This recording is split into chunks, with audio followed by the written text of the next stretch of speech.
Hey guys, today I'm going to share a recipe for one of my favorite holiday treats. It's my candy cane cupcakes. This is a really festive dessert idea to make either for a holiday open house or for a bake sale, or if you just have to bring some cupcakes to a holiday party.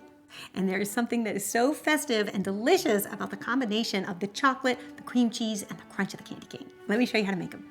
So we're first going to begin by making the rich and delicious chocolate cupcake. So in a large heat-safe bowl, you're going to add a 1/4 cup of bittersweet chocolate chip, 2/3 cup of unsweetened cocoa powder, and then 2/3 cup of hot boiling water. And you want to do that because that's going to allow that cocoa powder to bloom and bring out its best flavor, and it's also going to melt the chocolate chips. So it's very handy. And you're just going to whisk that up until everything is nice and smooth and combined. To that, you're going to add a cup of sugar, 3/4 cup of vegetable oil, and 2 eggs. Then you can whisk that up until everything is combined. And you do really want to take the time to whisk it because you've got the oil and the eggs that need to combine with that chocolate, and it'll start to almost like emulsify. It's almost like mixing up salad dressing. You want to make sure that all that oil and all those eggs are incorporated before you add the rest of the ingredients. And then you're also going to add 2 teaspoons of peppermint extract. That's going to give this rich chocolate cake just a little hint of peppermint that's a really great combination against the chocolate. So you can set that aside, and then in a separate bowl, we're going to add the dry ingredients. So you're going to add 3/4 cup of all-purpose flour. It's not a lot of flour, you might be thinking, but that's what makes these cupcakes so light and delicious. They don't have a lot of flour. That's a secret. To that, you're also going to add a 1/2 teaspoon of salt, and then a 1/2 teaspoon of baking soda. And you can whisk that all up until combined, and then you want to add your dry ingredients to the wet ingredients, whisking slowly until combined. And that's it. Your cupcake batter is ready. Now, if you are a subscriber to the Entertaining with Beth subscription box, you received a sleeve of the beautiful little Snowflake baking cups from Simply Baked. We are going to use these because they're going to make this cupcake look so festive. And I'll put a link in the description if you want to know where to get them. Now, if you're not a subscriber to the Entertaining with Beth subscription box and you want to know more about it, there's a link in the description that will tell you how it works. I think we have a few more spots left if you want to get signed up for February. So you want to just line them on a baking sheet. You actually don't have to put them in a muffin tin, so this makes this super easy. And then using an ice cream scoop, you're going to take one generous heaping of the batter and fill the cup. Now, one tip I'll tell you when you're using the cups with the batter is you want to make sure that you don't have any spillage around the sides because it will bake in that way, especially if it runs over the side because it is a runny batter. You just want to clean that up. Otherwise, it'll sort of burn and bake on that way and it won't look so pretty. So do make sure you clean up the cups.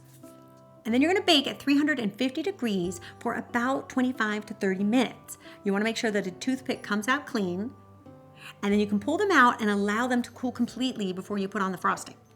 Okay, so now for the frosting. We're going to make a very lightly sweetened cream cheese frosting. I actually don't like overly sweet frosting on cupcakes. I don't know, I just think it's like too much, but you certainly can add more sugar if you wanted to, but remember, we are putting those crushed candy canes on top. So you may want to easy does it on the frosting because you have the sweetness of the candy cane, but up to you. So in a large standing mixer, you're going to add 16 ounces of whipped cream cheese. You could use the brick if you want. I find the whipped will just get you a lighter frosting. And to that, you're going to add 3/4 cup of powdered sugar and beat that together until everything is smooth and combined.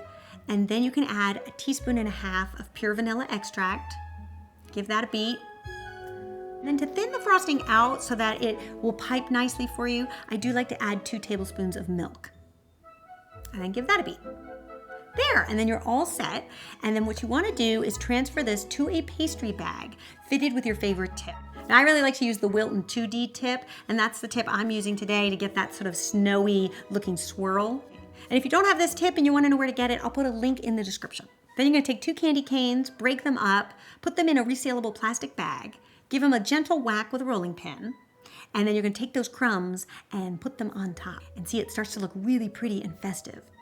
Now at this stage, if you were headed to a party, you could make the frosting ahead of time, make the cupcakes ahead of time, and then right before you leave, I would pipe them and add the crushed candy cane. I would not add the candy cane and put them in your fridge because I've tried that. And here's what happens. The candy canes weirdly melt, maybe because of the condensation in the fridge, and then it starts to create like melted candy cane, which actually is a look. So if you like that look, you might try that.